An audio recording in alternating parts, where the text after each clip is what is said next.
Reels ভিডিওতে কি আপনারও ভিউ হয় না? তাহলে অবশ্যই এই ভিডিওটা সম্পূর্ণ দেখবেন। আমরা যারা প্রফেশনাল মোড অন করে কাজ করি তারা সবাই কম বেশি রিলস আপলোড করি। রিলস আপলোড থেকেই কিন্তু আমাদের প্রোফাইলে প্রচুর আর্নিং আছে।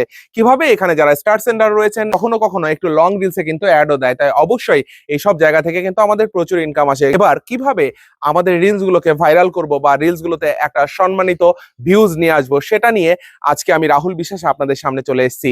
রিলস ভিডিওতে ভিউজ বাড়ানোর জন্য যে 5টি বিষয় আপনাকে লক্ষ্য রাখতে হবে সেই 5টি বিষয় আজকে আলোচনা করব।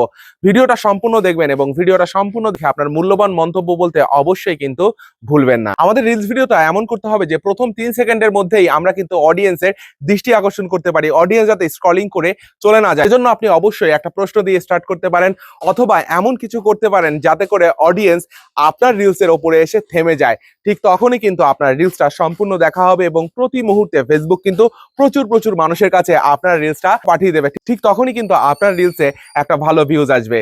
ম্যারমেরা রিলস বলতে আপনারা এমন কোনো রিলস করবেন না যেই রিলসের মধ্যে অডিয়েন্স শুধুমাত্র আপনাকে দেখছে।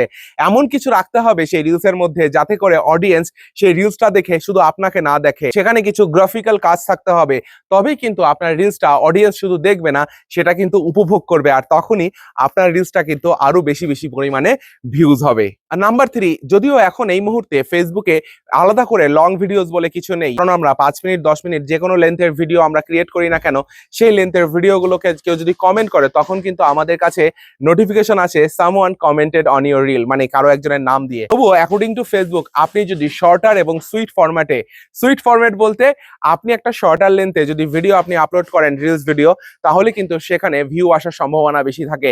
অবশ্যই ফেসবুকের আগের রুলস অনুযায়ী 15 থেকে 90 সেকেন্ড ছিল প্রপার রুলস, আপনি সেখানে 15 সেকেন্ডের নিচেও কিন্তু আপনি রিলস ভিডিও আপলোড করতে পারেন।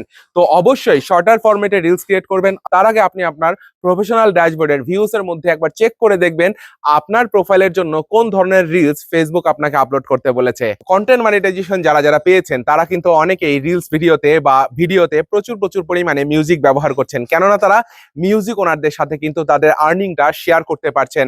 তবে যারা এখনো পর্যন্ত কন্টেন্ট মনিটাইজেশন পাননি বা কন্টেন্ট মনিটাইজেশন পাওয়ার পরেও যারা এখনো মিউজিক লাইসেন্স ব্যবহার করার পারমিশন পাননি, তারা অবশ্যই মিউজিক ব্যবহার থেকে নিজেকে দূরে রাখবেন। তবে আপনি যদি রিলস ভিডিওতে মিউজিক ব্যবহার করেন তাহলে অবশ্যই সেই রিলসটা সুন্দর হবে। তবে অবশ্যই কিন্তু সেই রিলস ভিডিওটা দর্শকের মন জয় করে নেবে এবং দর্শকের কাছে বেশি গ্রহণযোগ্য হবে। তবে একটা জিনিস মাথায় রাখতে হবে, আপনি শুধু রিলস ভিডিওটাতে একটা মিউজিক ব্যবহার করে দিলেন এরকম কিন্তু নয়। আপনাকে একটা সামঞ্জস্যপূর্ণ মিউজিক ব্যবহার করতে হবে। আপনার ভিডিওর সাথে কোন মিউজিকটা যায় সেটা কিন্তু আপনাকে আগে নিজে বিচার করতে হবে। প্রত্যেকটা কন্টেন্ট ক্রিয়েটারই উচিত তার রিলস ভিডিও বা ভিডিওগুলোতে নিজস্বতা রাখা, কারণ আপনি যদি আপনার নিজস্বতা আপনার ভিডিওর মধ্যে ফুটিয়ে তুলতে না পারেন তাহলে কিন্তু আপনার ভিডিওগুলো কখনোই কিন্তু ফেসবুক বিভিন্ন মানুষের কাছে পৌঁছে দেবে না, বা ফেসবুকের যে অডিয়েন্সগুলো আপনি তৈরি করেছেন সেই অডিয়েন্সগুলো আপনার রিলস ভিডিও কিন্তু দেখবে না। আপনি যদি আপনার নিজস্বতা আপনার কন্টেন্টের মধ্যে ফুটিয়ে তুলতে পারেন তবেই কিন্তু আপনার রিলস ভিডিওটা অডিয়েন্স খুব সুন্দরভাবে দেখবে এবং অডিয়েন্স আপনাকে বেশি পরিমাণে ভালোবাসবে। ভিডিওটা ভালো লাগলে অবশ্যই শেয়ার করে দেবেন যাতে করে আপনার সাথে আপনার পরিবারের সমস্ত মানুষগুলো এই বিষয়টা সম্পর্কে জানতে পারে।